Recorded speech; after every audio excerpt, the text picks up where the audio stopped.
Welcome back. A review of high-stakes examinations such as the PSLE will be conducted in Singapore, with the Education Ministry seeking feedback from stakeholders, including educators, parents and students. Education Minister Desmond Lee says this move is to ease what he calls an education arms race. It's part of a broader review of the education sector, as Alxis Thng reports. A relentless pursuit of grades in high-stakes examinations, creating an endless cycle of after-school classes to stay ahead. The risk? Losing the joy of learning. Education Minister Desmond Lee says Singapore needs to move away from this arms race in order to help children grow holistically and be ready for a more uncertain future.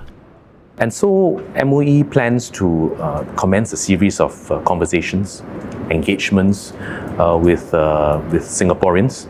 We will engage educators, curriculum developers, parents, students, researchers, and the wider community to address this issue. Mr. Lee adds, the ministry wants to have an open and frank conversation with Singaporeans. He says it's not locked into any outcome and doesn't want to prejudge. While the ministry wants to ensure its education objectives and exam standards are met, it also wants to shift the balance back to ensure education is holistic. The review follows a series of steps the ministry has made in recent years to reduce the singular focus on high-stakes exams. They include full subject-based banding, removing mid-year exams, and revising the scoring system for national exams.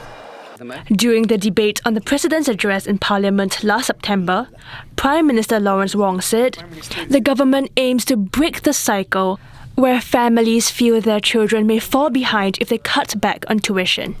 He said the government wants to reduce the stakes of single exams and broaden the definition of success. When you just take the topic of single high-stakes exams, it's a loaded phrase. And how that impacts our children's ability to learn holistically, learn deeply, learn broadly, you need to unpack that. So is it about the fact that it is a single exam? Is it the fact that the composition of the questions or the difficulty levels need to be looked at? Do we look at the implications of the exams? Of course, the fact that better off families have the resources to hothouse their children for high-stakes exams is also a matter of concern, and of course will be discussed during these conversations. Mr. Lee says the details of these conversations will be shared in due course. We will have small sessions, larger sessions. They will be in person. They will also be online. We will do some surveys as well. So we will start them soon. Mr. Lee adds that new measures will take time. But whatever form it takes, he says Singaporeans must understand the objectives of this exercise in order to reap the full benefits of the next bound of education reform. Now, educators tell CNA they hope the upcoming sector reform will encourage Singaporeans to look beyond academic excellence. They say the key is for parents to change their mindset that grades are everything. Alxis Thng again with more. A student's life, juggling studies, co-curricular activities, and many enrichment classes after school. In a system where getting ahead is key, educators have noticed the mental toll it's taking on youngsters. There's an increased pressure, maybe not by the education system, but the system at large.